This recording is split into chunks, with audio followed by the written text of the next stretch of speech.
The Wheels of Chance by H. G. Wells.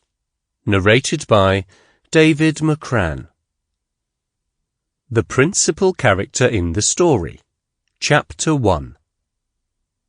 If you, presuming you are of the sex that does such things, if you had gone into the Drapery Emporium, which is really only magnificent for shops of Messrs. Antrobus and Company, a perfectly fictitious company by the by, of Putney, on the 14th of August, 1895, had turned to the right-hand side, where the blocks of white linen and piles of blankets rise up to the rail from which the pink and blue prints depend, you might have been served by the central figure of this story that is now beginning.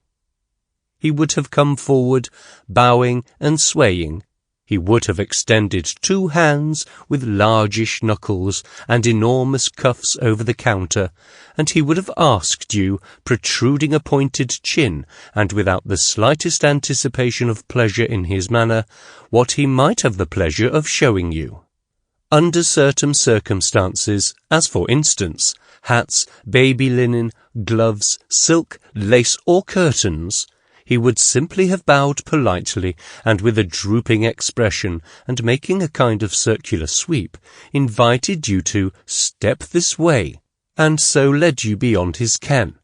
But under other and happier conditions, huckabuck, blankets, dimity, cretonne, linen, calico are all cases in point, he would have requested you take a seat, emphasizing the hospitality by leaning over the counter and gripping a chair back in a spasmodic manner, and so proceed to obtain, unfold, and exhibit his goods for your consideration. Under which happier circumstances you might, if an observing turn of mind, and not too much of a housewife to be inhuman, had given the central figure of this story less cursory attention. Now, if you had noticed anything about him, it would have been chiefly to notice how little he was noticeable. He wore the black morning suit, the black tie, and the speckled grey nether parts, descending into shadow and mystery below the counter, of his craft.